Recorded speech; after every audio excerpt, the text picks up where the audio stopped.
Hello and welcome to Rippercast, your podcast on Jack the Ripper and the Whitechapel murders. This is episode 23, Blondes, Psychics, and Abberline's Crutch, with Cindy Collins Smith, who used to run a website called HollywoodRipper.com, which was a kind of database on Jack the Ripper in movies and documentaries. Sadly, that website is no longer in existence. This episode was originally released on July 14th, 2008.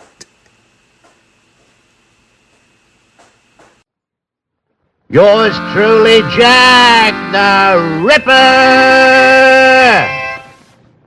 Cindy, HollywoodRipper.com has been around for quite a number of years. And maybe you can let us know how you got interested in how Jack the Ripper was portrayed in movies, and let us know what kind of led to you constructing the website HollywoodRipper.com. Well, it's a little bit convoluted as a story. I was working on a chapter for a book on Alfred Hitchcock, and the chapter was not on anything related to Jack the Ripper. It was on the movie Psycho. And in the course of writing the chapter, I was looking at the history of interpretation of serial killing. And I was, because I was trying to track down some information on why Ed Gein's killings were interpreted in such an Oedipal way, which worked its way into Psycho. And I got my hands on this 1950s book on murder, and it had a little chapter on Jack the Ripper. And, of course, it was all interpreted in this Freudian way because everything was being interpreted in a Freudian way at that time. But what really astonished me was what the Ripper had actually done in his crimes, because I had grown up hearing about the Ripper, seeing TV things on the Ripper and stuff like that, but it was all sanitized. I wasn't watching documentaries. I was just seeing Jack the Ripper stuff come in ephemerally through television programs and movies and so on. So the name was out there in the air, and I knew that he cut women's throats. But I had absolutely no idea that he had been disemboweling his victims. And then I started wondering how that came to be. You know, how these crimes had been so horrific and so shocking, and yet culturally had been so sanitized. And so I started looking back at the history of the cinema and how the Ripper was portrayed, how the Ripper was interpreted, and how ultimately we got this myth of Jack the Ripper.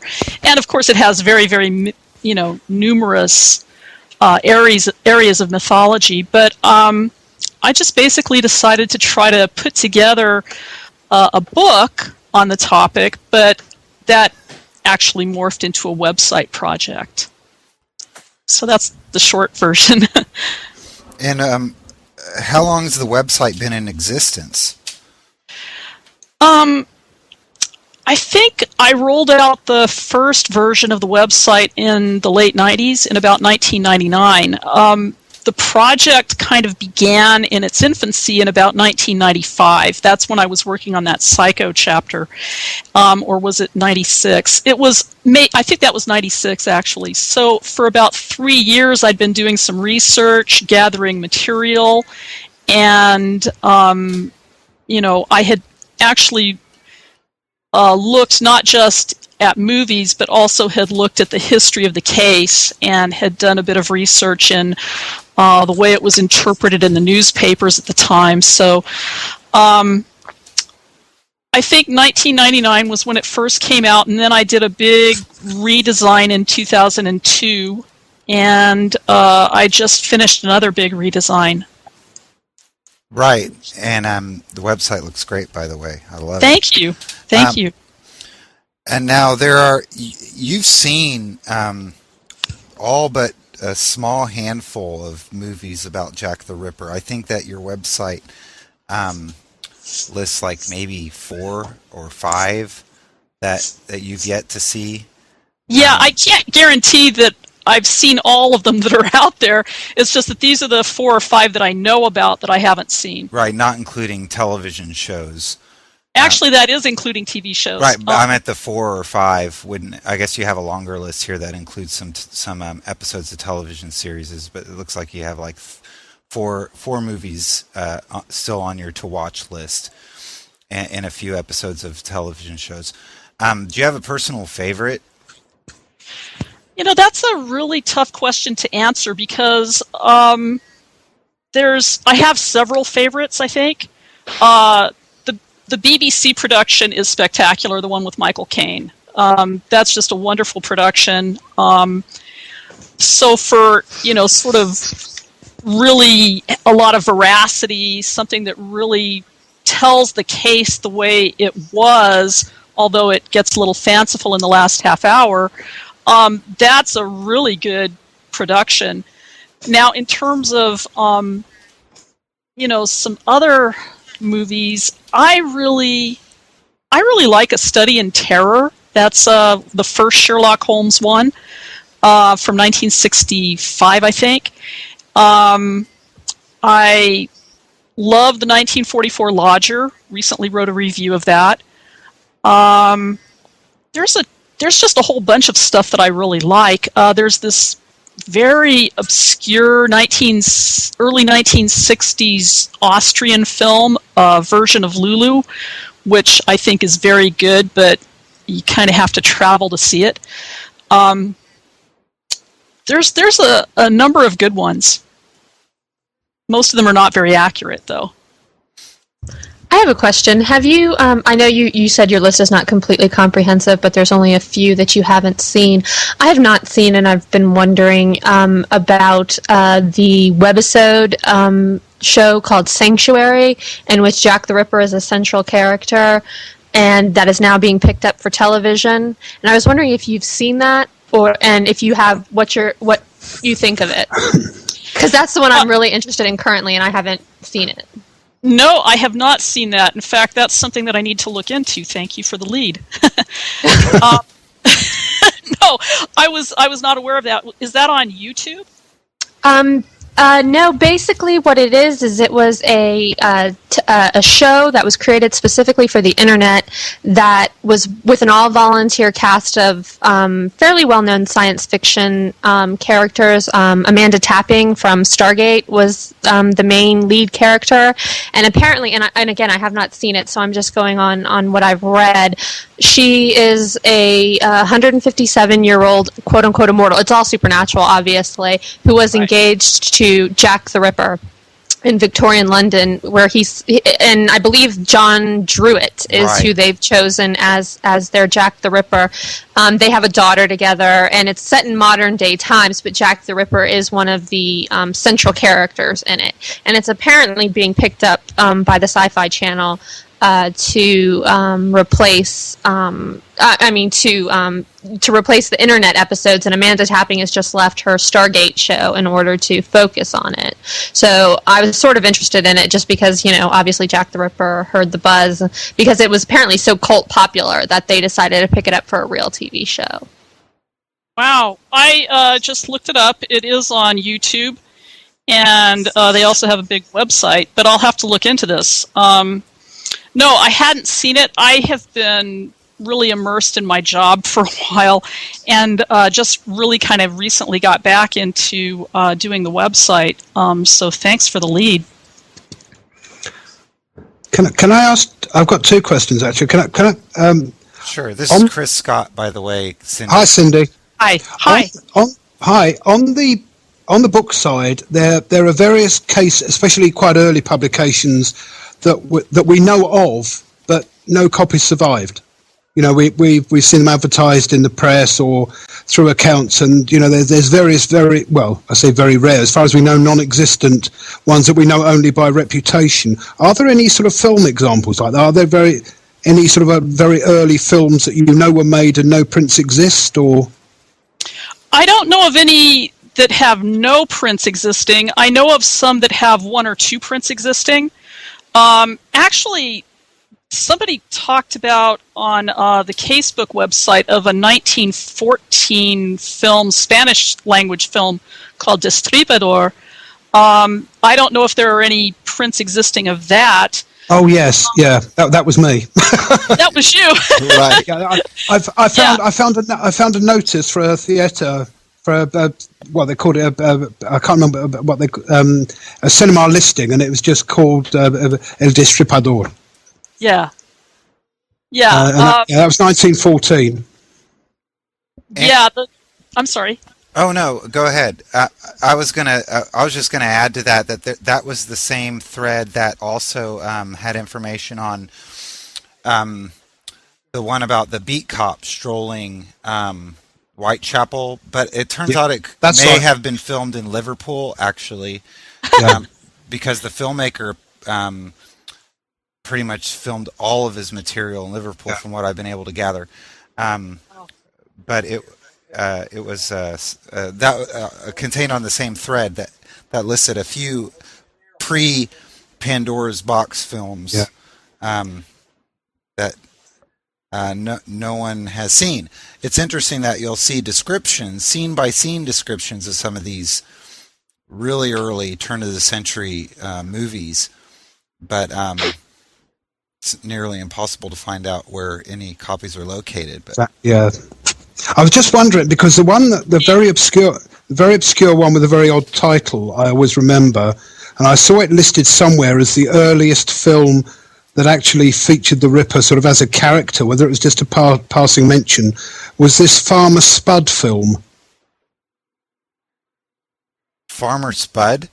Yeah, it's called Farmer Spud and His Missus Go to Town, and I've seen it listed as the earliest film that actually sort of makes mention of the Ripper.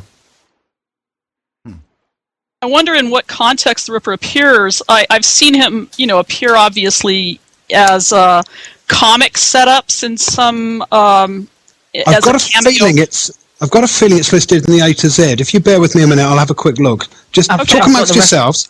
I've got the reference here actually. Farmer Spud and his missus take a trip to town, 1915. Not really a Ripper film as such. The Spud family merely encounters a waxwork of the killer on a visit to Madame Tussauds.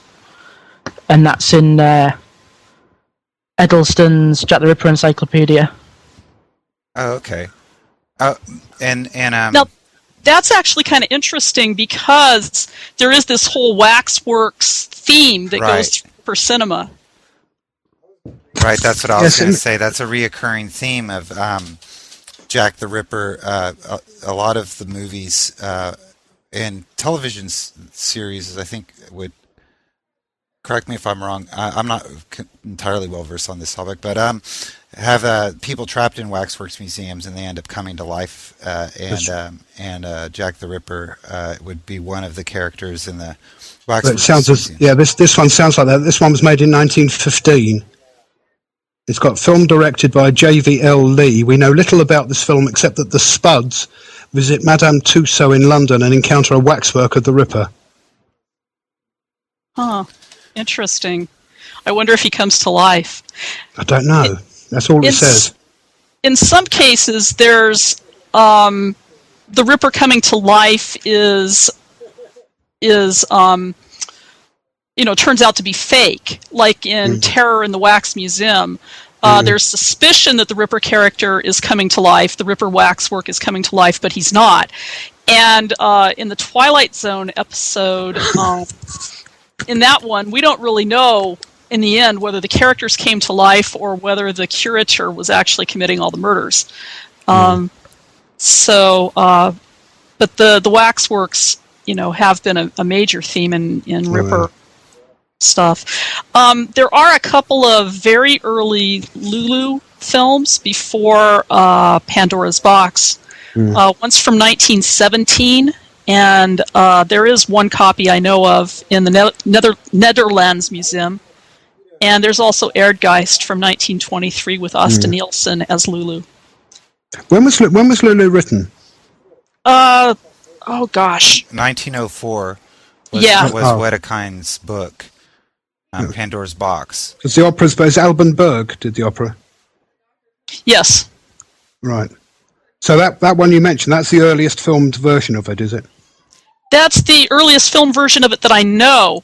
Yeah. Now, there's a 1918 movie that has been listed as Lulu. It stars Bela Lugosi, and it was actually directed by Michael Curtiz, who directed Casablanca. But I've been corresponding with a major Lugosi scholar, and he tells me that the movie's title is actually Lily, and it's a sort of romantic comedy that kind of got accidentally into this whole Lulu thing. So it's an early Hungarian movie. It is not a Jack the Ripper film at all. And what date was that? That was 1918. Because that's very early for Lugosi, isn't it? Yeah, it's Hungarian. Is that when he was still living in Hungary? Yes. Right. And when Curtiz was in Hungary as well. Yes. And I think that, I don't know if it's the Criterion Collection who came out with the new double DVD box set for Pandora's Box with the documentary. With I believe so. Louise Brooks or what, and it's fully restored and everything like that. So Lulu's been, or Pandora's Box, I should say, has been given a kind of a second life here within the last year or two. And it's a lot easier to pick up in a restored edition and everything. Yeah, and it's a great movie. Yeah, it is. And Louise Brooks is a native Kansan, I should add. Oh, is she? Yeah. Wow. She was a long way from Kansas when she made that movie. She certainly was. There's no place like home. Oh no, wrong film. Sorry. Can I ask a rather saucy question? You were saying you were asked, I think, the first question about your favourite. What would you nominate as the worst Ripper film ever made? Oh boy, let's see. I'm going to need. I know which one. I know which one I'd nominate, but I'd be very interested to, obviously, with much more in-depth knowledge, which one you'd think. Give me just a second here. I'm sure. Are you spoiled for choice? I'm sure I can come up with a good one. Let's see. While you're looking, it's easy. It may be interesting to hear your choice. I mean, like for instance, when you said one of your favorites is the 1988 version with Michael Caine. Yes. For some people in the field, the way that they characterized Abberline was just horrendous, and so it is interesting, coming from the perspective of maybe a movie buff as opposed to a Jack the Ripper right. buff. Yeah, absolutely. What you would think would be your favorite and least favorite Ripper film? Yeah, I think, well, probably the absolute worst Ripper film that I've ever seen is one that you just can't get anywhere. I got it from some dealer. He was selling a Greek subtexted copy. It's this Valerian Borovchuk version of Lulu from 1980, and I don't know if it was hacked up or anything, but it's just horrifically bad. It may have been chopped up by the Greek distributor because it just doing the sex scenes or something, but it has like almost no story to it. The dubbing on Udo Kier, who can speak English, he delivers the line in English because he plays Jack the Ripper, but they dubbed it, and it's just terrible dubbing. I mean, he sounds like he's, I don't know, one of those 1950s science fiction tough guys or something. And they turned the Countess Geschwitz into an old crone. And it's just, and that's not why I dislike it, it's just that there's nothing to it. It's horrible. Yeah. The death of Lulu lasts and lasts and lasts, and I don't mean in the sense of you see him stab her over and over again. It's more like this sort of master thespian thing from Saturday Night Live, almost comic death. I mean, it's just terrible. I give some of these other movies a little more credit. But another one that I don't like at all is Jess Franco's Jack the Ripper from 1976. The sort of creepy necrophiliac Jack the Ripper. The Klaus Kinski. Yeah, Klaus Kinski, and it may just be because yes. It may be the Dr. Stanley or something like that. Right. Theme. Yeah. The reason I really hate that one is it may be because of the English. I mean, it may be the English voice acting that's so bad, but it just seems like he's more interested in focusing on Klaus's face and then in telling a story, and he completely changes the modus operandi, which doesn't bother me too much. They do that a lot in Ripper movies, but it's just not very interesting. I just don't think it's a very interesting movie. I find it pretty boring. I know it's kind of a cult favorite because of Klaus Kinski and Jess Franco and all of that, but I just find it pretty boring. But the Borovchik Lulu, I think, is the worst I've seen. The one that always sticks in my mind. Well, there are two, but the worst one was there was you probably know of them. They've become a sort of minor cult, and they're still technically going. But in the 60s and 70s, there was a sort of film producer in the UK called Hammer Films. Oh yeah. And they did sort of what would now be called schlock horror. I mean, they were very, very low budget. Some of them actually were very good, but they did a film called Dr. Jekyll and Sister Hyde. Okay.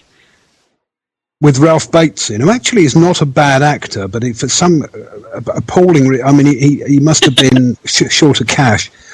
And this is obviously based on the Jekyll and Hyde story. Yes. But when he turns into Hyde, he also changes sex. Right. Becomes Mark. That's why it's called Dr. Jekyll and Sister Hyde. Now, the potion that the potion that he takes to effect the change, in his male incarnation, he is the Ripper. Because he stalks these women because it's one of the ingredients in the potion. And he actually befriends the victims as a woman, because he goes out as Sister Hyde, sort of tracking down likely victims, and gains their confidence as a woman to find out where they live. I mean, the facts of the case, forget it. I mean, it's just out the window. But it is truly and utterly, and it is appalling. They've got Burke and Hare in there too. That's right. Yeah. Everybody's in. Everybody's in there. Yeah. I think Sherlock Holmes is in there, and no, Sherlock's not in that one. I'm surprised Quasimodo didn't make an appearance or something. They threw everybody in. So as Dr. Jekyll, he's Jack the Ripper, and then he drinks the potion and becomes Mrs. Hyde. The rationale is he needs to commit the murders because the organs he takes from the women is one of the ingredients to make the potion. Right. But then when he takes the potion and turns into Hyde, he turns into into a woman. Yeah. Did they ever adequately explain why he would want to take a potion that turns him into a woman? No. Okay. He's trying to find a fountain of youth serum, so he can stay alive forever. That's right. Yes. Yeah. And he's using female organs to do so. That's right. Female organs transform him into a woman, so the female part is kind of a side effect. That's right. You're right. It's a long time since I saw it. It's about 30 years ago. Oh my God! I find that one just kind of very amusing. It was actually done by one of the Avengers producers. Yeah. Yeah. Because Ralph Bates did quite a few films of that sort of like Hammer type, because there were 2 or 3 studios at that time. There was another one with actually quite a reputable actor in called Eric Porter, which was called The Hands of the Ripper, which was actually the protagonist in that was supposedly the Ripper's daughter. Correct. Yeah. And she'd sort of inherited the murdering gene, so to speak. Yeah. Yeah, she also experienced a really severe trauma as a child. Her father came home. I think she was in a cot and she saw him commit one of the murders. She saw him commit the murder of her mother. That's right. He murdered her mother and then gave her a bright dangly object. And anytime she sees a bright dangly object, after that, she turns into this Ripper persona. Yep, that's right. But again, very long time since I've seen it. Can I just very briefly mention? I will stop wittering because I tend to ramble on and on. But what was said about the 1988, the Michael Caine one? Because I find that a very, and from what you've said, a very sort of curious dilemma. Because I come to the sort of case as like a researcher, so I'm very rooted in the facts. I tend to find my gut reaction when I watch a cinematic version is that the more it tends to veer away from the facts, the more I feel my hackles going up. And and what was said about the treatment of Abberline, I think is true, because interestingly, Paul was one of the first chats I was on. Paul said that Abberline's family was so upset by the depiction of that in the film, especially him being a drunkard, that they contacted Paul and said, look, is there any historical basis to this? They were really quite put out by it. Because, it's completely... But the one that really surprised me in that was the way that they depicted George Lusk. Because Lusk was this very solid Victorian tradesman, builder. If you've seen that photograph with him with the bowler hat. But in the Lorimar version in '88, he was this sort of rabble-rousing fanatic. I mean, he was leading mobs through the streets with flaming torches and besieging Scotland Yard. I mean... The character...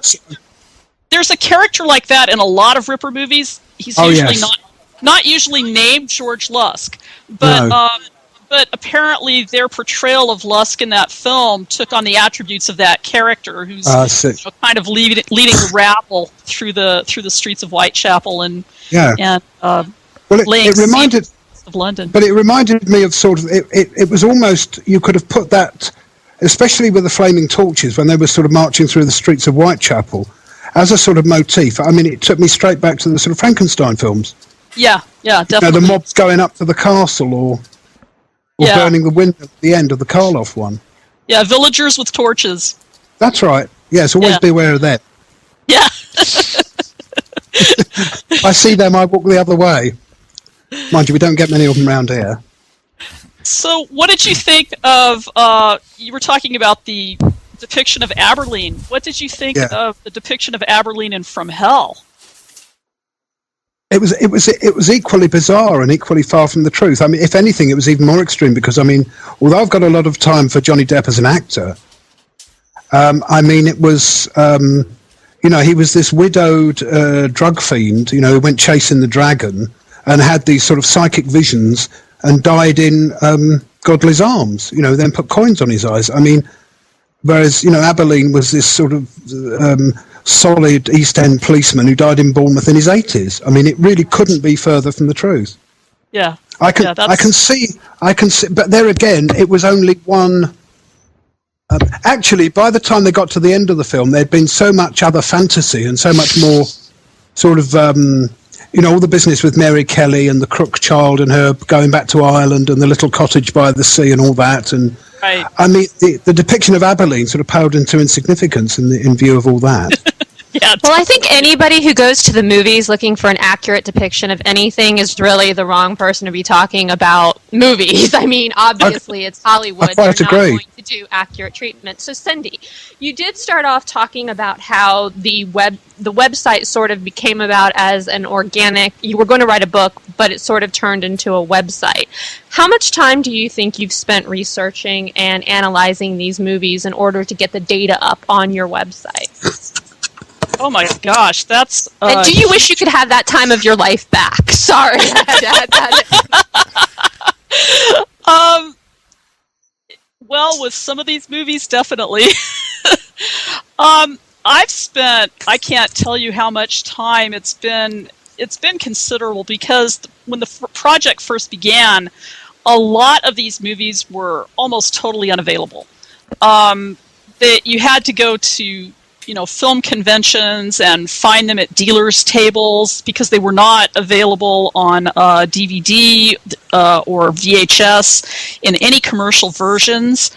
The first version that I saw of The Lodger, the 26 Lodger with Hitchcock, had this horrible organ score that was just deadly boring.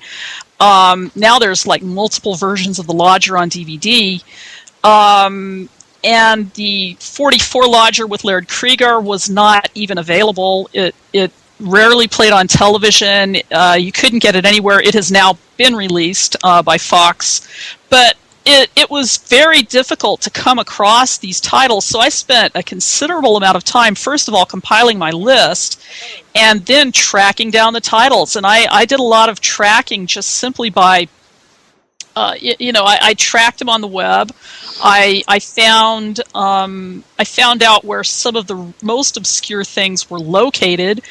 I did a favor for a guy at a film convention who had a great collection, and he just gave me a copy of Yours Truly, Jack the Ripper, gratis, which was one of those movies that you couldn't find anywhere, and it's still very hard to find. It's not a movie, it's a TV episode, but it was very difficult, putting the research aside, it was very difficult just to find the movies to watch.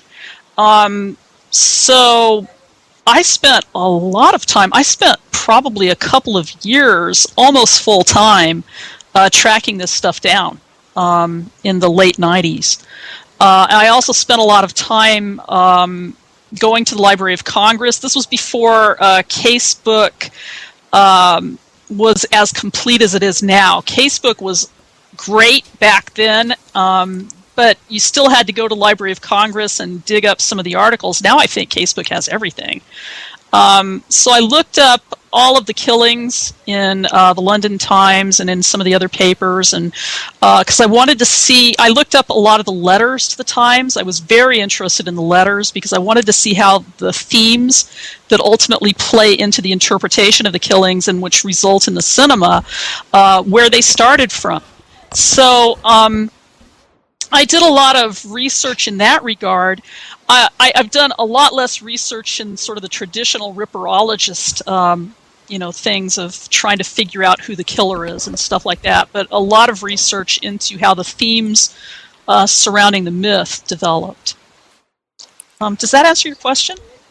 Yeah, and it actually leads me to a second one. What have you noticed as the theme evolving in the Jack the Ripper? Like, what were the central themes, say, from the 20s films, and how has that changed as far as any sort of, from the killer to the victims? How has the treatment of this story evolved? You'd spoken to it a little bit, like you had looked into how it became so sanitized. Did you ever come to a realization of how that sort of occurred, and what have you seen as the evolving trends in film as time has gone on?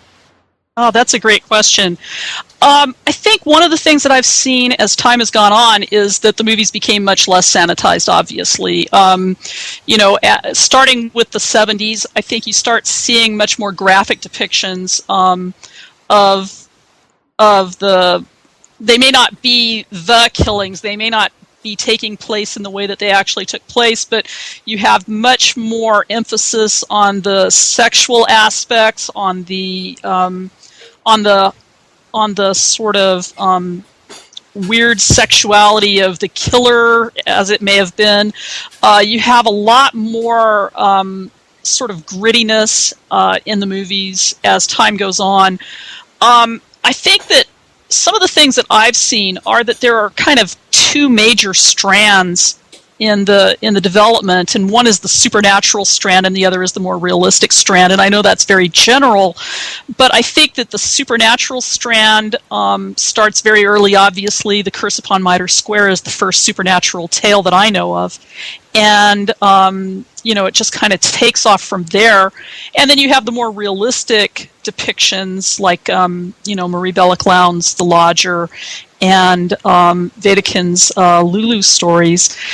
In terms of the victims, one thing that I've noticed is that the first time that I can recall actually hearing the real names of the victims is, I believe, in A Study in Terror, the 1965 film, which is a Sherlock Holmes movie. And that becomes a trend. Maybe not so much a trend, but it becomes something that happens in other films after that. Before that, the women were never named. And the women before that were... it was frequently sanitized in a lot of the earlier movies. I know that the Pandora's Box movie depicts her as resorting to prostitution, but in the Hitchcock Lodger, it's blondes. blonde models. In The Phantom Fiend, it's just kind of random women, young women, beautiful young women. In The 44 Lodger, it's actresses, and same thing, of course, with The Man in the Attic, which is basically just a remake of The 44 Lodger. So, you really have this trend of distancing the women from, the facts of the case, and part of that had to do with the censors, especially in the American movies. And even Hitchcock had issues in making his movie. He was not even able to make Ivor Novello the actual killer because of Novello's popularity as a matinee idol. So, you do see there's a lot of issues that the filmmakers had to deal with, and they weren't really able to deal with the case very directly or very head-on. And but I have seen kind of a trend more towards addressing the women, naming the women, and getting closer to the actual modus operandi of Jack the Ripper. But Did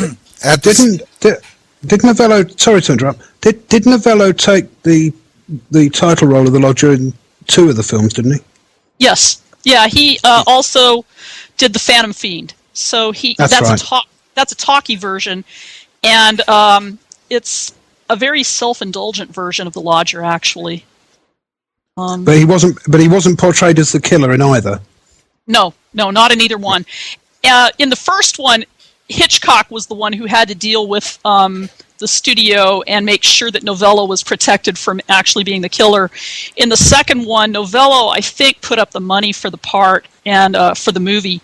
And once again, he didn't have himself portrayed as the killer.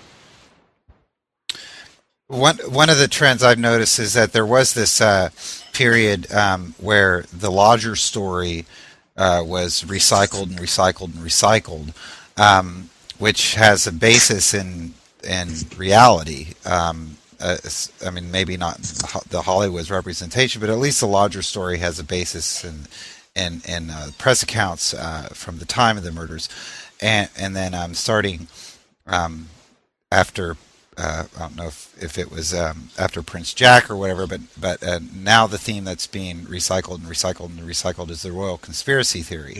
Yeah. And so it is interesting how these early movies seemed, I mean, I don't want to call them more accurate as opposed to movies like From Hell or the 1988 Michael Caine version of Jack the Ripper. But at least there was at least some basis. I mean, sure, the royal conspiracy has a basis in the reality of people's imaginations, but, at least the Lodger tales early on, did kind of were spawned out of, specific parts of the case. Yeah. I find it...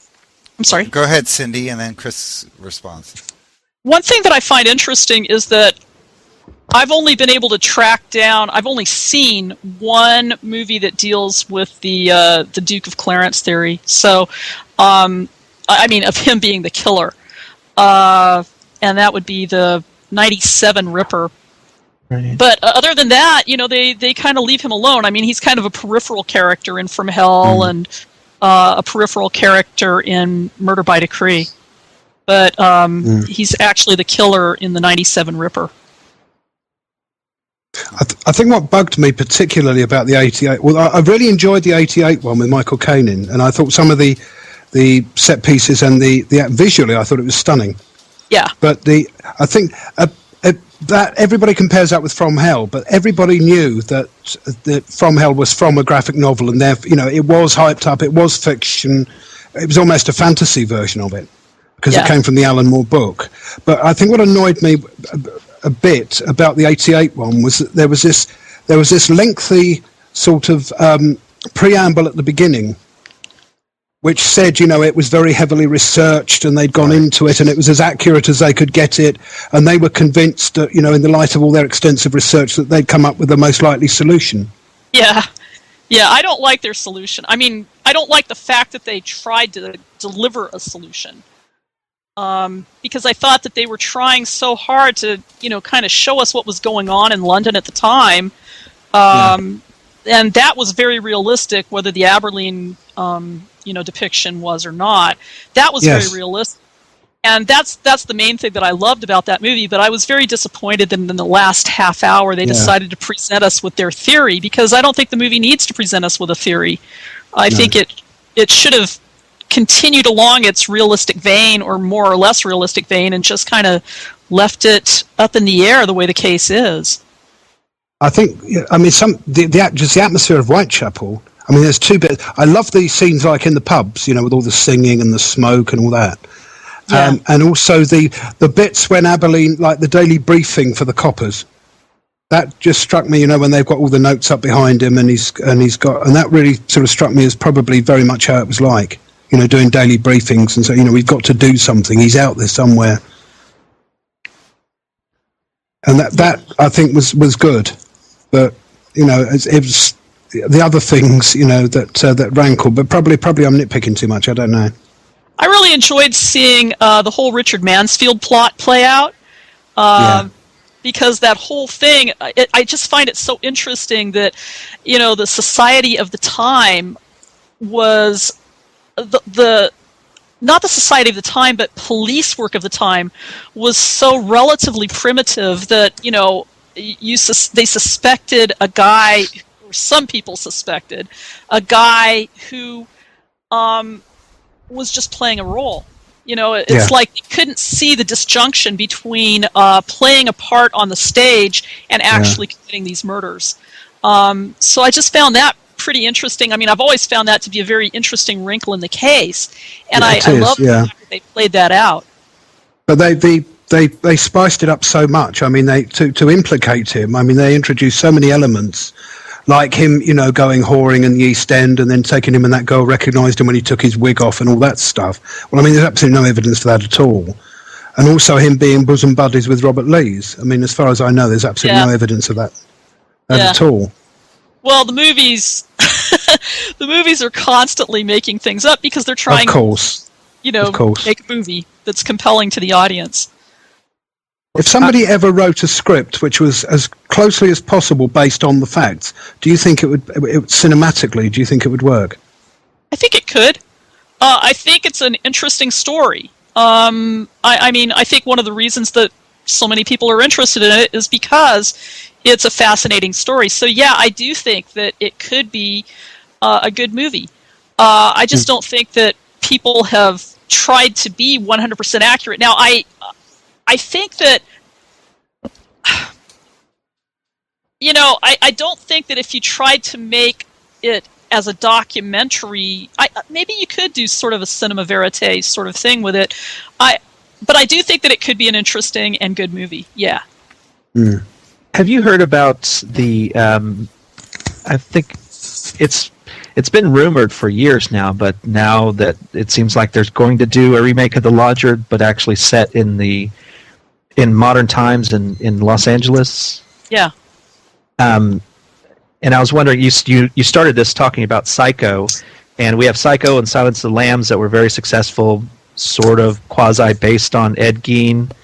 Right. Do you think that's really our shot at having a great Ripper movie, is to not be just factual, but usually just use it as a basis and then set it at a different time or something? That's an interesting question. I think that, I'm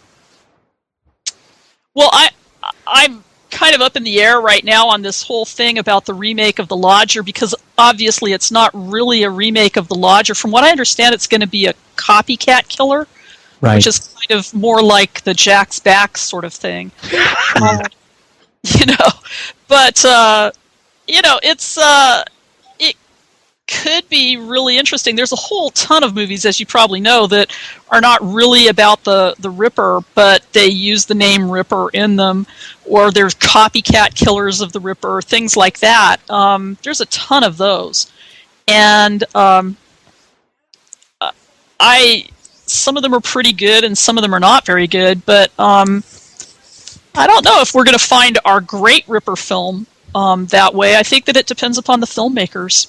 Mm-hmm. Isn't the remake of The Lodger that Levon was referring to names one of the victims as Annie Chapman? I have seen Annie Chapman's name listed in the cast for that movie, yeah. But I don't know if she's actually a victim or if she's a character, some other sort of character. Because the movie looks like it's just kind of riffing off the Ripper case rather than actually being the Ripper case. But I'll be interested in seeing it. I know that the movie is in production, according to the Internet Movie Database. So I'm assuming that we'll get to see it. That it's not just rumor. Yeah, like you were saying, there's quite a few movies that are like New York Ripper, for instance. Made by the Italian director. I think he was Italian. I forget his name. Lucio Fulci. Yeah. This takes place in New York City in the 70s, I believe. And it has absolutely nothing to do with Jack the Ripper, from what I was able to tell. Right. But other than it was a serial killer of women. Right. That goes into the whole section on my website that's devoted to faux rippers. Because there have been a lot of movies that have used the name Ripper, either in their title or in the English distribution of the title, or in an alternate title. For example, New York Ripper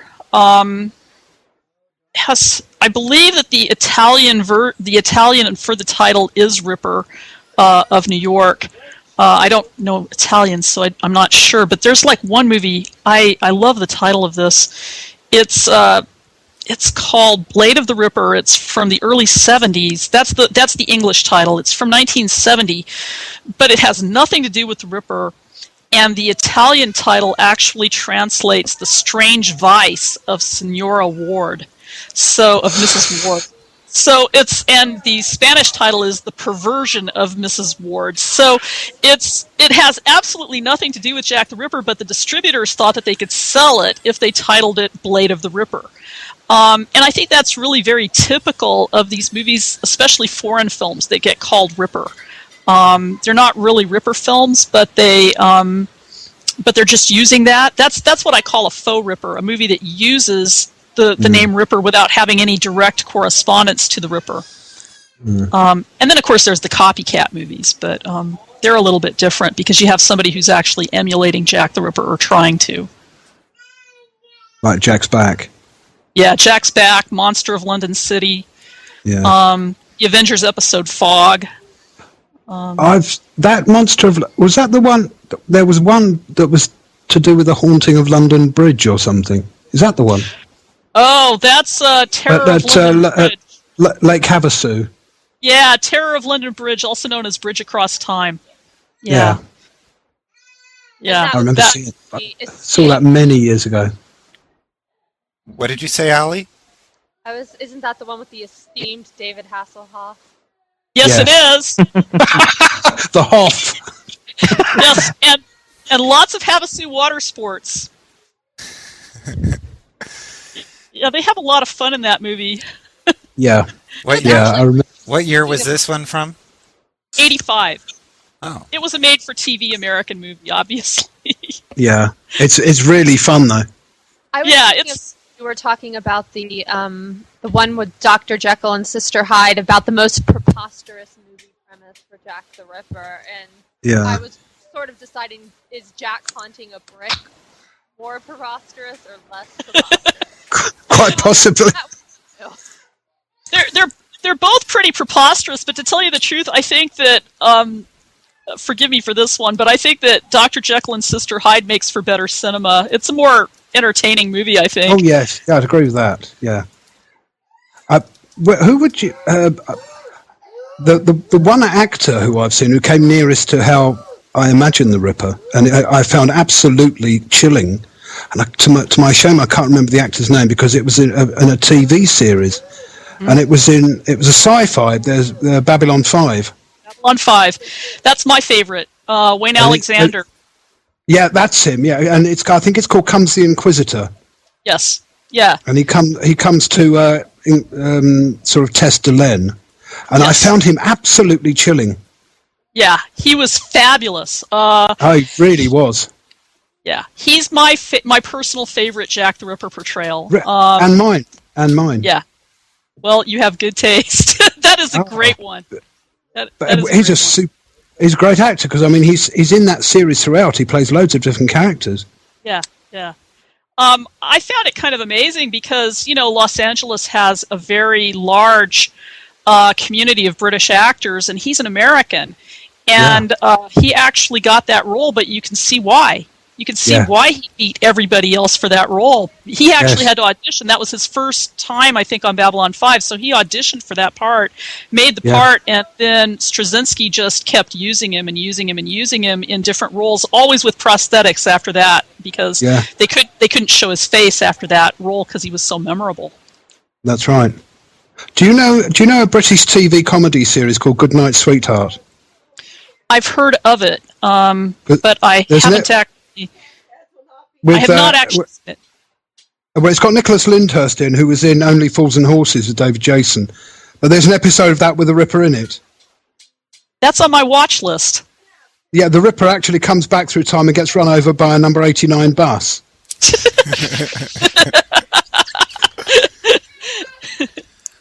It's very funny. In that Waxwork 2 movie, it's got Patrick McNee in it and Zach Galligan or whatever. It's not a very good movie, but the funniest moment for me is the Ripper gets, kind of transferred across time into Nosferatu, so he is taken care of by the vampire. Yeah, right. They actually, cut. They did that with actual footage from Nosferatu. It was very funny. Oh wow. Yeah. Now one of the fan favorites is Time After Time. Yes. And it's one of my favorite Ripper movies.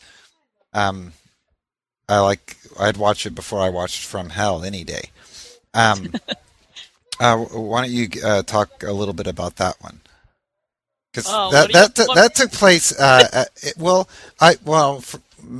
From what this is just my gut feeling is that we did have this whole era where. There were a few movies in the 50s, but television seemed to really take over, with including Jack the Ripper plots, and all these television shows.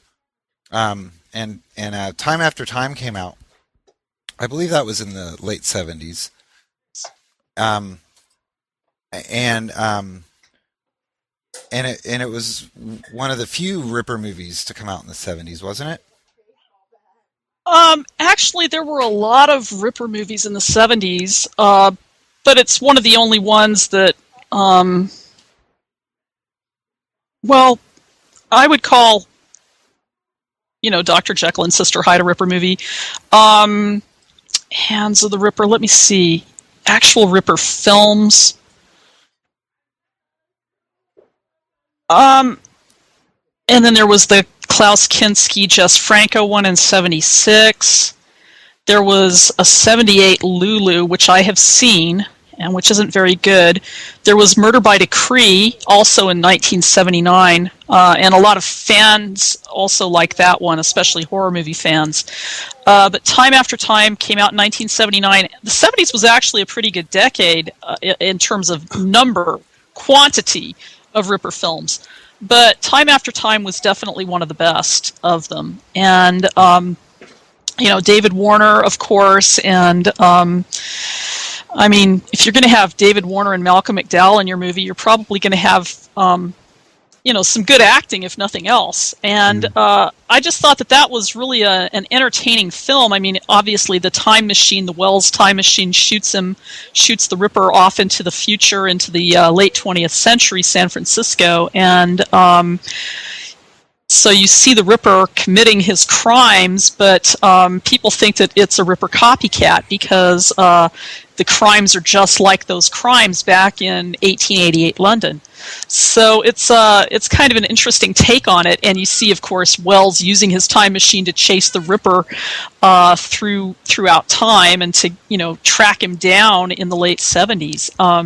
So I found that an interesting film. I really enjoy the movie myself. Yeah. McDowell plays Wells, doesn't he? Yeah. Yes, McDowell plays Wells, Yeah, and David yeah. Warner plays the Ripper. Yeah. Of course. Do they name? Do they name? I mean, I saw it many years ago, but do they actually? Is he just referred to as the Ripper, or do they actually name him? John. He has a name. Gull? Yeah, he's a Dr. John Don't they call him Gull? Or No. Stevenson. Stevenson. Yes, That's right. Oh, right. Dr. John Leslie Stevenson. Leslie. Right. Yeah. Right. Got to have the Leslie in there. Speaking of Stevenson, Mike Covell and Hull, do you have some questions here for Cindy? Or comments? Yeah, The Wolfman, due to be released in 2009, starring Benicio del Toro. Have you heard much about this movie? Hugo Weaving, who was in The Matrix, is going to be playing Detective Abberline, and the film is set in Victorian London in the 1880s. Ooh. That sounds very interesting. It's on IMDb at the moment, and the message boards are going crazy. Is it Jack the Ripper? Are they trying to say that the Wolfman was Jack the Ripper? There's all sorts of questions on there with regards to Jack the Ripper and the Wolfman. That one's due for next year, and I was just wondering if you'd heard about this particular film. There's quite a lot of stills on there and some nice pictures of Benicio del Toro and his full Wolfman makeup. No, I hadn't actually heard of this one, but this sounds very interesting. To have Abberline chasing after the perpetrator of the Wolfman killings. This is Who's one of the playing things the Wolfman on that, Mike? That's Benicio del Toro. Yeah, I mean, Del I'm Toro. sorry, who's playing Abberline? Hugo Weaving. I am not familiar with that person. The Matrix. He's Smith. Is that his name? The Matrix? Agent Oh, Smith, okay. yeah. It's Agent also Smith. starring Anthony Hopkins. Wasn't he in Really? Lord of the Rings? Wasn't he in Lord of the Rings as well? Yeah, he was in Lord of the Oh, Rings, okay. That's right. He played Elrond. Elrond. Yeah. Yeah. He's Got a superb face. Yeah, he does. This may be the first opportunity for Abberline, knock on wood, to not have some huge, crutch like alcohol. Substance abuse problem. Yeah, because he doesn't, now. Would you like to rephrase that? Because that actor seems to play it pretty straight. Yeah. Oh, he's a very good actor. So Who is Hopkins playing? His character's name in it is just a standard character. I've never heard of him before. Sir John Talbot. Oh, yeah, okay. Sir John Talbot was the father of Larry Talbot in The Wolfman, the 1940s movie with Lon Chaney Jr.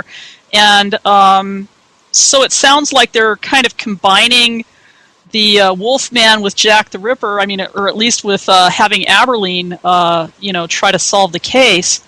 But it sounds like they're playing off the earlier Wolfman movie from the Universal Studios, if they've got a character named Sir John Talbot. Because Larry Talbot is the Wolfman. He's the character who becomes the Wolfman. And Sir John is his father. So maybe they're going with the whole ape on the loose theory. Yeah. Oh dear. But speaking of Anthony Hopkins, though, I'd heard, I guess it was more than 10 years ago, where he was attached to the Diary of Jack the Ripper movie, which I thought would have been, whatever you feel about the diary, would have been a great movie. But Oh, yeah. The whole Maybrick thing? yes, Yeah. Because of all the drama of Florence, not to mention James being the Ripper. there's tremendous drama implicit in that, regardless of, accuracy. and it was right after, I think, just a couple years after Silence of the Lambs, so I guess it's been more than 10 years, but I Yeah. thought that would have been a very, very good movie. But oh well. I agree. Anthony Hopkins playing James Maybrick would have been something to see. Oh yeah. Oh yeah, yeah. I guess he's a little old for that now. That's what I'm thinking, Ryan. Yeah. Now you do have a lot of television shows listed on your site. How easy are those to track down and view and review? Well, some of them are easy because things like the Twilight Zone. You can watch, at least in the States, you can see a lot of Twilight Zones on marathons, and that's one of the episodes that runs in most of the marathons. So, if you just turn on your recorder, we taped it on a VCR years ago, but you just turn on your recorder and you'll ultimately get the new exhibit episode on one of those marathons on like the 4th of July weekend or Thanksgiving weekend or one of those holiday weekends here in the States. But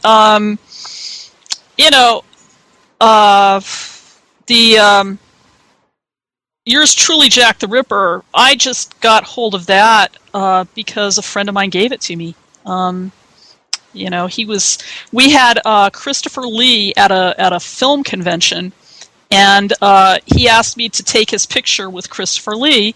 I took his picture, and in return, I wasn't asking for anything in return, but in return, he sent me Yours Truly, Jack the Ripper. He has a massive collection of films, and 16 millimeter things of movies and television shows, and he had a very good print of it. So he just sent it to me for taking his picture with Christopher Lee. I was happy to take his picture with Christopher Lee. So that's how I got hold of that. I mean, it was kind of just serendipity, rather than actually tracking it down, because I couldn't find it. I couldn't find it anywhere. And now I think I've seen that, I'm not going to advocate downloading a BitTorrent because it could harm your computer, but I think somebody's got it out there as a BitTorrent. And somebody else is selling it as, the entire Thriller TV series. So, there are ways to get hold of it, but it's, it's still largely unavailable. You mentioned I think it was A Study in Terror. Was that the first film that pitted Holmes and the Ripper sort of against each other? Yes. Yeah, that was the first one. Right. And I'm trying to think of the actor's name right off the top of my head. Hold on, I'm on my website. I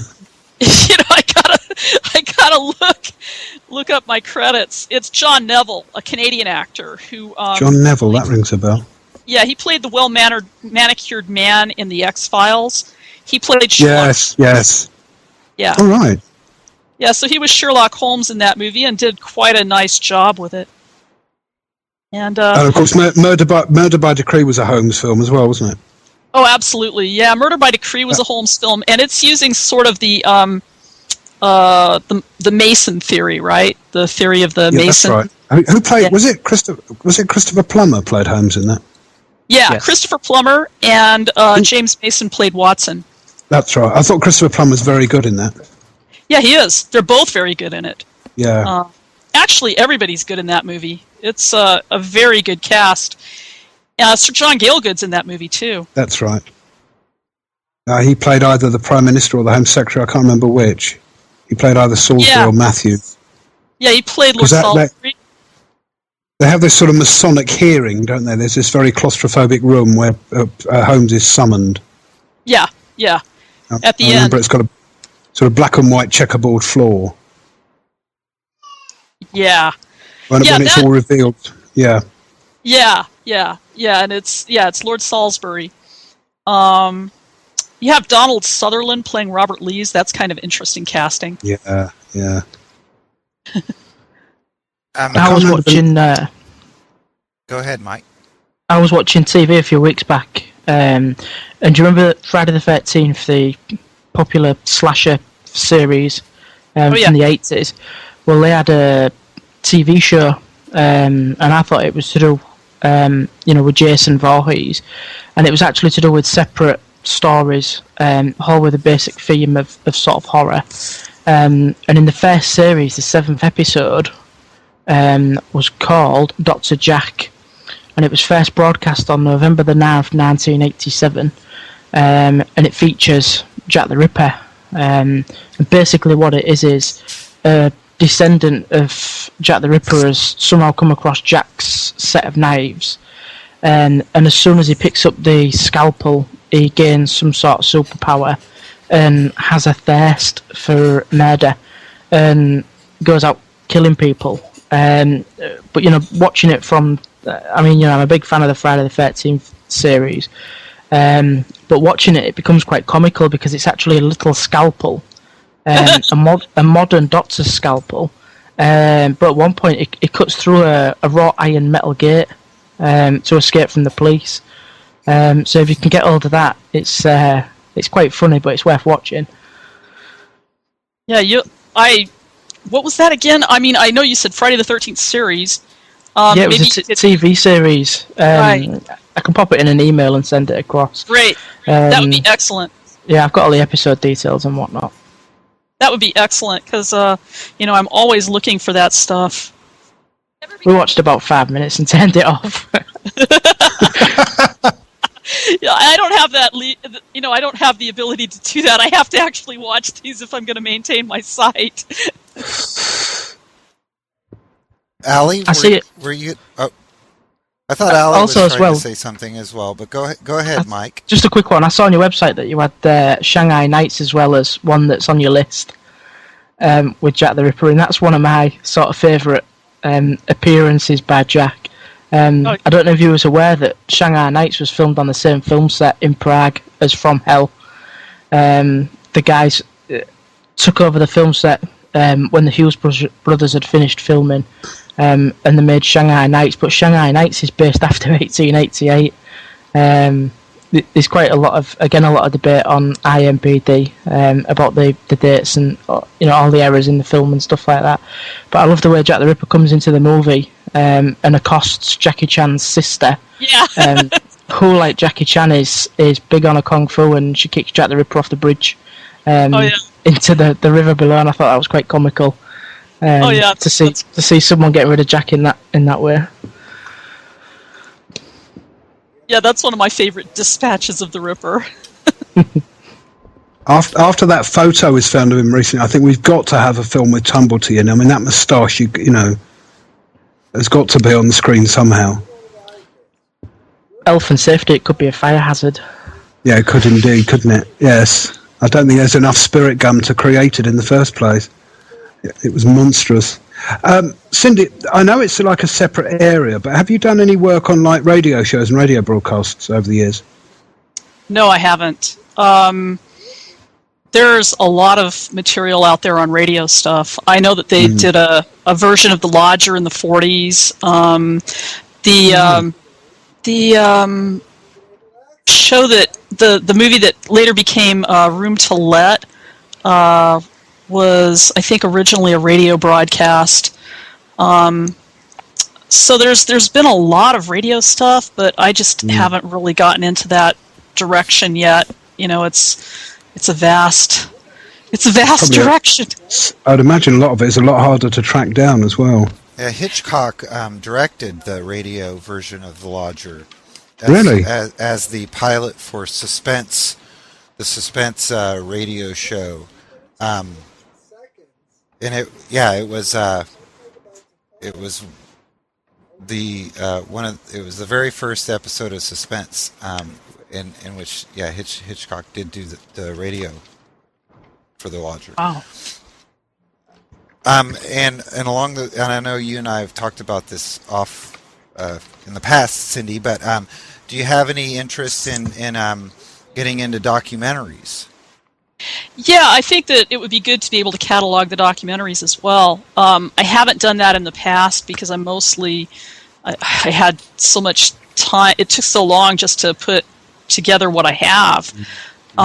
So I kind of had to, limit the scope of what I was doing. But yeah, documentaries would be another interesting avenue because I'm sure there's plenty of different theories out there in the documentaries. I've seen one or two documentaries. It's my primary interest, of course, is in how mythology develops, but I'm sure that there's plenty of that in the documentaries as well. Things that people say are fact. Yeah. Yeah, there certainly is. One I'm still trying to get hold of, which I don't know if you've seen, which was I think it was 1973, was the Barlow and Watt. It's just called Jack the Ripper. Right. You haven't seen that, Chris? No. Oh, well. Still trying to get hold of it. I've seen it twice on email me your eBay. address, and I'll send you a copy. I have it. Yeah. Sure. Oh, superb. Thank you very much. No problem. That was very important because that was the first sort of appearance of Joseph Sickert, wasn't it? Yes. In the public eye. Right. From which all these later fictional ones sprang. So I mean, it's quite a sort of seminal piece of work. That's very kind of you, Jonathan. It's appreciated. Yeah, no problem. Thank you very much. And that, as you know, is kind of a mixture. I mean, it's I wouldn't even call it really a documentary. No. So it does kind of bridge this gap between television fiction and documentary. Yeah, I think as far as I understand it, factually it's pretty good, but it was presented obviously by two fictional characters. Right. And they don't zero in on a suspect, which I thought, although they spent a lot of time talking about the Masonic conspiracy, they don't actually, come out and say we think we've solved it, which I thought. Do they mention the principal suspect? Yeah, as would then have been, Druitt and Kosminski. Yes, they do. And there's a reenactment in the show of them pulling Druitt's body from the Thames. All right. Yeah. I look forward to seeing that.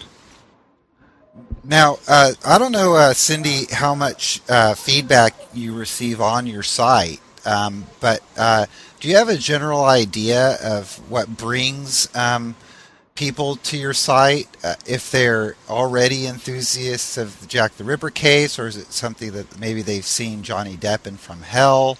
And do you have any idea of the typical viewership of your website? Yeah, because I have a pretty good statistics program, plugin running, because I'm running with WordPress, which is a blogging platform, and it has a very good statistics thing. So I can actually look at a lot of the search terms that drive people to my site, and I say that a lot of people just start out with Jack the Ripper movies. They're looking for Jack the Ripper movies and variations of Jack the Ripper movies. They'll say movies on Jack the Ripper. Sometimes they're looking for my website. Sometimes they're looking for Hollywood Ripper. But I'd say most of them are looking for Jack the Ripper movies. Some are looking for stuff on Patricia Cornwell, and I have a few posts on Cornwell's book. Some people are looking for Mitre Square, images of Mitre Square, things like that. A shocking number of people, and this is really kind of discouraging to me, are looking for things like Ripper porn and for Jack the Ripper, the Japanese Jack the Ripper movie. They're looking for Japanese assault porn. So porn is a word that sometimes gets in there too, because I have a post called Japanese Faux Ripper Porn, which is about that Japanese movie. So that drives a lot of people to my website, and that's not a, that's kind of a little discouraging to me, but it's kind of interesting. That's one of the key search terms. I get people at least every couple of days coming to my website looking for information on that movie. Which movie is this? I don't know. It's called Assault Jack the Ripper. It's a very ultra-violent Japanese movie. When I say porn, I'm using it loosely. It's but it's really it's part of the Japanese porn genre. Actually, it's called Pinku Eiga genre, and it's considered one of the best films in that genre. But it's ultra violent. It's a character. It's a faux Ripper movie. It's But that's one of the things that drives a lot of people to my website too. I get at least one every couple of days, or maybe 2 or 3 every couple of days, and so that's a consistent driver. Which Ripper film? I mean, I don't know if you know this, but do you know which Ripper film has sort of been financially the most successful? Is it From Hell? Oh, I don't know the answer to that, but I would suspect it's From Hell. Yeah, I think so. Yeah. And that was one of the reasons, kind of, for my question about your website's viewership, is because Chris had mentioned earlier that that From Hell was based off of the graphic novel and everything. But I wonder really how many people know that. How many people watched From Hell knowing that it was based on a comic book, and it was in fantasy and in fiction, and so if they go to your website thinking that, and I mean, this happens at the casebook also. I imagine that people show up on the casebook having only seen From Hell, right? Yeah. And come to the realization that that the plot is pretty far from the truth, and so it's kind of serves a good purpose, in the field, in that a lot of your posts, are, and the introduction to Curse upon Mitre Square also, kind of educate people who are new to the case about the facts, before you delve into all the fictional representations. Right. How did you? Go ahead, Chris. I was just going to say, is it true that Alan Moore actually disowned From Hell? The movie? I don't know. I don't know that. I know. I saw him when they what was that one recently? The Guy in the Mask, which was another adaptation of one of his V for Vendetta. Yeah. That's based on one of his graphic novels as well. And there's another one that's been, and I saw him interviewed, and he was very angry. He's a strange-looking man, very long grey hair. And he was fuming really about all of them. I mean, he was just saying that he was very, very unhappy with From Hell, and he virtually gave the impression that he'd actually sort of disowned it, and he was very unhappy with the way they'd done it. Yeah, I didn't really follow the relationship between Alan Moore and the people who rendered his graphic novel into film. Yeah. So I haven't really followed that, but that is, I would wonder about that. But he seemed to be sort of very unhappy with the way that any of them had been done. I know there were 3. I can't remember the name of the third one, because I know V for Vendetta has been made into a film. Did he do Sin City as well, or no? League of Extraordinary Gentlemen. League of Extraordinary Gentlemen. That's it. Oh, yeah, that's right. That's it. That's the Sean Connery. And it seems to be that he has an issue with all movies made in Hollywood, but for some reason that doesn't stop him from selling the rights to them. So he can't be that upset with the treatment.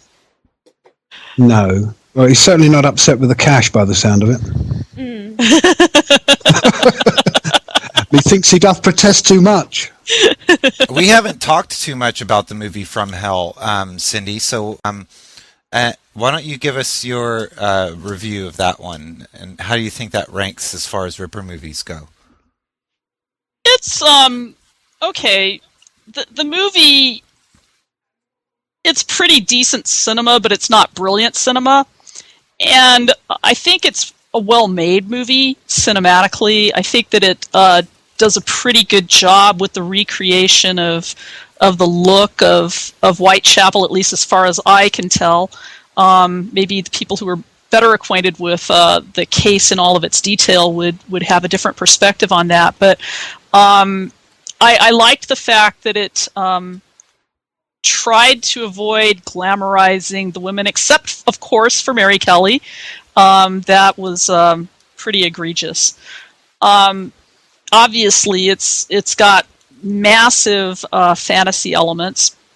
With Abberline as this visionary character, which reminds me quite a bit, actually, of the Red Dragon, the original FBI profiler on the Hannibal Lecter case. Or not the Hannibal Lecter case, but Will Graham.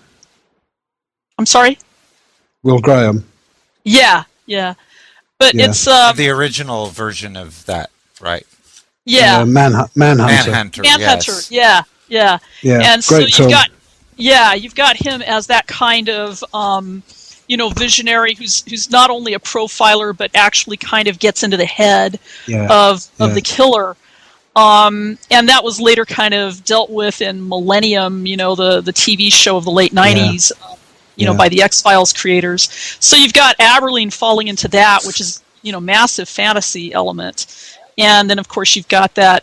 I hated the ending of From Hell with, Mary Kelly going off to Ireland and, this nice happy ending. But, I think it's more respectful of Mary Kelly to tell the truth, rather than to save her for this happy ending.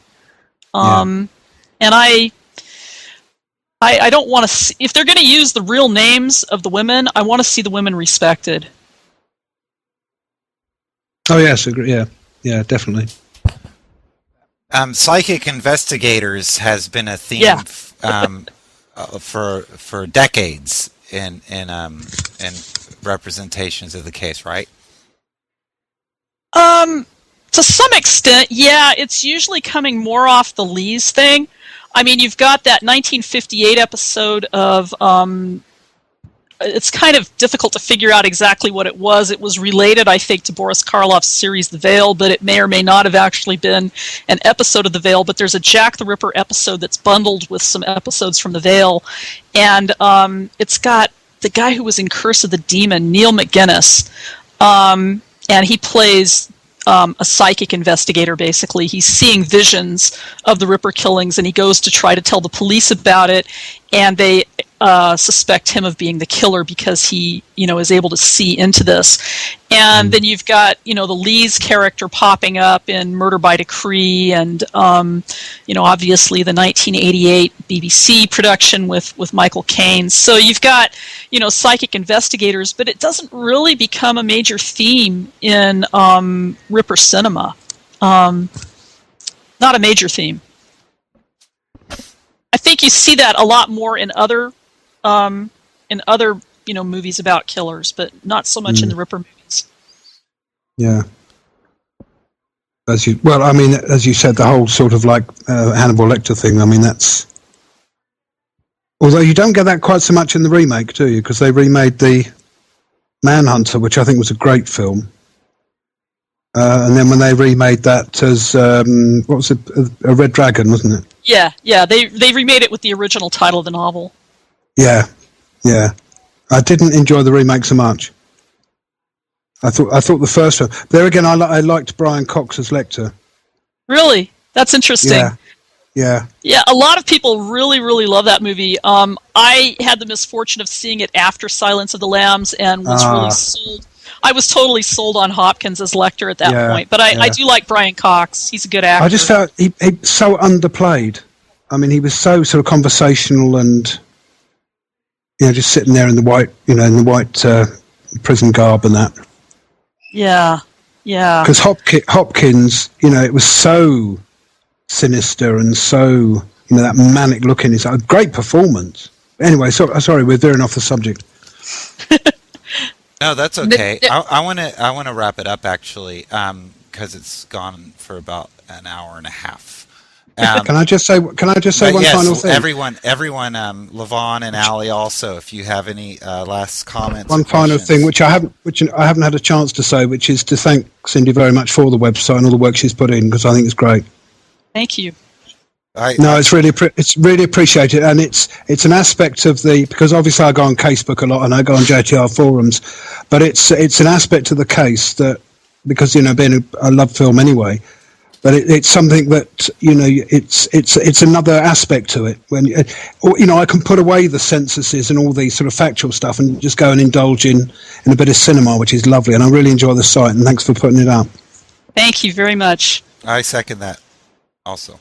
Yeah, I would add to that as well. I started my blog, I don't know how long ago, but one of the first things that I came across was the Ripper Lady and Hollywood Ripper, and that really put me on the track of a lot of good stuff. That it made me want to learn more specifics about the case just to see where they were veering off in the entertainment portion of it. So yeah, thank you. Yeah. Thanks. Allie, any final questions, or anyone, Levon or Chris? Nope. Thanks for coming. I think I'm talked out. As usual. But by the way, just one thing that I wanted to say is that the first thing when I decided that I was going to pursue the Jack the Ripper thing, the first place that I looked on the web was the casebook, and that's how I kind of got up to speed on who the victims were and all of that. And the casebook has just been a major guide, for many years. So I just wanted to, thank Allie and Stephen, for the casebook. Yeah. And everybody Not else. Surely Stephen, and I'll pass that along to him. Thank you. But everybody who participates, and all of that, it's an amazing website, and it's just grown in amazing directions over the years. I've seen it from what I would call kind of childhood, not infancy, but more childhood, and now it's an amazing, incredible site. I will pass that along. I'm sure he says thank you. Okay, thank you. Well, Cindy Collins Smith from HollywoodRipper.com, we thank you for being on this episode of Rippercast.